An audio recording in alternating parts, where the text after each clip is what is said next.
urwego rw'umutambukanyi w'umukuru w'igihugu rujejwe iterambere OPDD Burundi rwaragendeye ishure ryisumbuye rya Itabu Kigozi yo mu ntara ya Kirundo.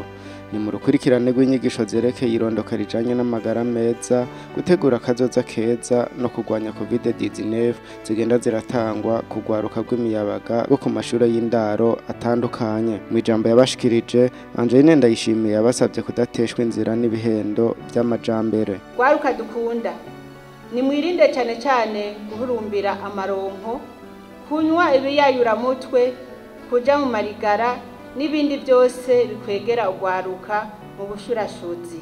Rero nimufata iya mbere mu gutegura akazoza kanyu, mu gufata ingingo nziza.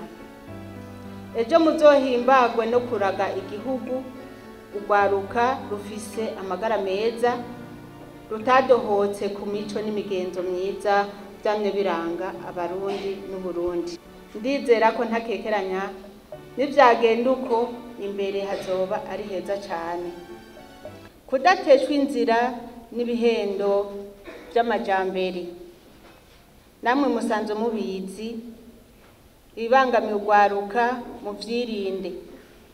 Aho twovuga akaboregwe, ibiyayuramutwe, ubushurashuzi, amareresi yerekana ivy'ubuhumbu, ububeshi n'ibindi ntiriwe ndadondagura ngaho.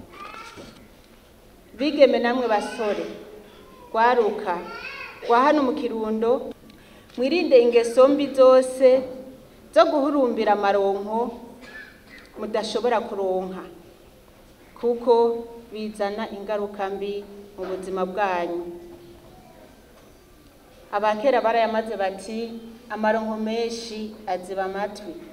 Nimunezereregwe ibyo abavyeyi banyu bashobora kubaronsa, ibyo abigisha banyu, abayobozi b'ishure bashobora kubagaburira.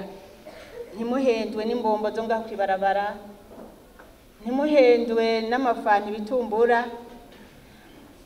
Abakera barayamaze bati uheza kugoka ibigori bikera. Murazi icabazanye, murazi abavyeyi banyu ico babarungitse gukora.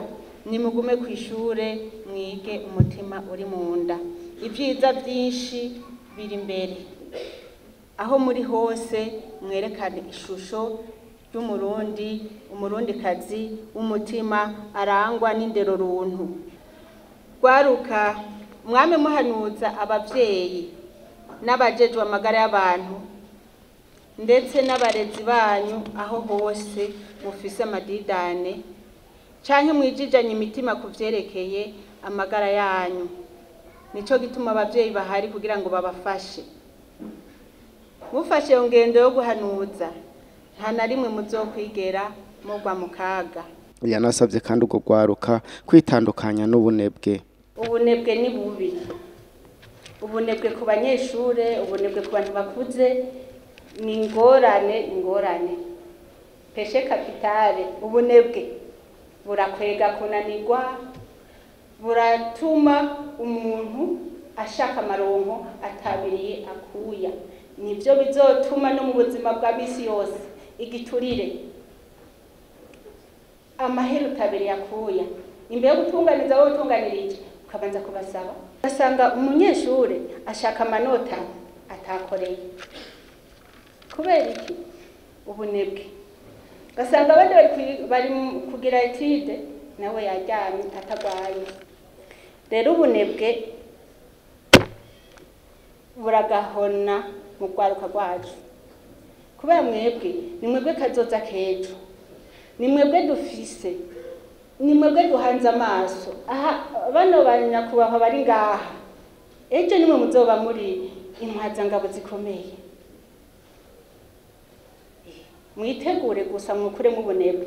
Nta musoda w'umunebwe ashobora kurangura umurimo uko bikwiye. Rero byose birategurwa, muvyitegurira uko nyene. Inyuma y'izo mpanuro, umutambukanyi wa nyenicubahiro umukuru w'igihugu akaba yaciye ashikiriza iryo shure agakemanya yaje yitwaje kagizwe n'imatera, imipira yo gukina n'impuzu z'inkino. mumenya kandi ko ivyo bikorwa bifashwe mu mugongo n'ishirahamwe OMS.